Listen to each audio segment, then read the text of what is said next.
Y'all, I made it through my mom's birthday. I did pretty good considering.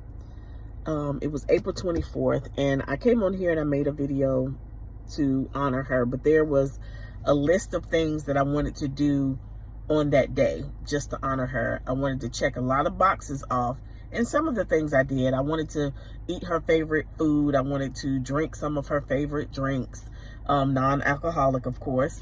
And I wanted to shop at some of the places she liked to shop at. I was able to do that. I wanted to go out and feed the homeless. My mom used to make sure that they took, bread from this place called Panera Bread, and they would, deliver it to shelters and things like that. So I wanted to honor her by doing that. When it got to the point where I saw it was a few things I was not going to be able to check off on the list, I started feeling like I was disappointed, like, I didn't achieve everything I wanted to achieve to honor her, which we can't beat ourselves up for not being able to check all of the boxes on our list. That's some unneeded pressure that people who are grieving don't need. As I was leaving FedEx office, I looked over to the right, and there was a lady and a gentleman. They were kind of knelt down by, I guess you could call it like a shrine or an area of reflection. So I knew someone had passed away, and things like that it pulls on my heartstrings. So I was going to go ahead and turn on out of the shopping center and go on about my way, and I felt this spiritual tug that I needed to turn around. And at first I tried to push it off because I'm like, well, I mean, they're together, so they're supporting each other, so there's no need for me to turn around. And it's like the Holy Spirit was saying, no, you need to turn around. So even in the midst of the inconvenience of turning around in that traffic, and then trying to find somewhere to park to walk down to where the shrine was, it was going to be a lot. But I turned my car around and I found a parking space back in front of the FedEx office.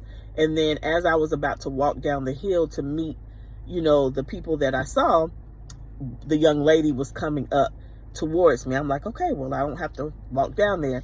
Well, of course, she didn't know I was coming to meet her or him. So when we got closer to each other, I just gave her like a smile. And, she gave me a small smile back. I said, hi. And she was like, hi. I said, I'm not going to ask you how you're doing because I see where you're coming from, but I just wanted to see if there's any way I can support. So I stood there and I talked to her for a little bit. I didn't see any tears, like she had been crying or anything. Not that she hadn't been, but I didn't see any evidence of crying. So then I'm thinking, well, dang, maybe she's okay. So as I'm talking to her, sharing with her, my experience and what I do, and just letting her know I'm here, if you need support. She was telling me that her brother had passed away a few days prior to. He had gotten hit on his motorcycle. And I just kept saying, I'm so sorry. I'm so sorry. I told her, I said, today's my mom's birthday. I'm not going to make it about me, but I just want to let you know that I understand what you're feeling. I understand the pain, and how this all can feel. And it was almost like once I told her I understood and that I had been through a painful loss of my own, y'all, the tears just started flowing. And she grabbed her head and she just started saying, I don't understand this. And she just started going through the questions that she had, how he felt the last moments and why could it have been her. And he was such a good person and he was in the army. And she just literally was letting out her grief. And so I hugged her. I said, do you mind if I hug you? And she was okay with that. So I hugged her. Y'all, I've seen grief, I've heard grief, but to hug this young lady and to feel the grief that was coming out of her, her body was shaking like she had been in a ice box or something. The grief was oozing from her. So I don't know if she was holding on to that, standing with the person that she was with, because I would later find out that the gentleman that was standing with her was a good friend, an army buddy of her brother. So I don't know if she felt she needed to hold that in while she was with him. Neither here nor there. The fact that she felt connected to me, a complete stranger, enough to let her grief out was just awesome for me. So once, we got done chatting and I told her to say his name so that he could continue to be honored.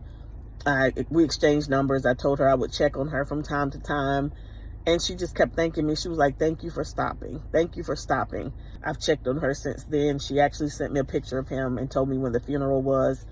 But I said all that to say this joke that goes around that says when you want to make God laugh, tell him your plans. My plan was to visit a homeless shelter or find a homeless person. Y'all, that whole day, I did see a couple I passed by, a few, but I couldn't get to them. Like the way they were positioned, I couldn't get to them. It was just weird, like how it just didn't work out. But for me to be able to get to this young lady was what I needed to do for this day in particular. This is how God had things set up. Who knows? Like when it comes to God, sometimes you don't know. And so I felt like just from doing that, I had checked off a huge box that I didn't even expect to check off that day.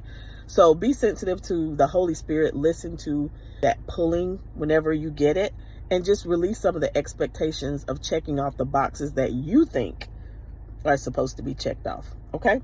I love y'all. See you in the next video.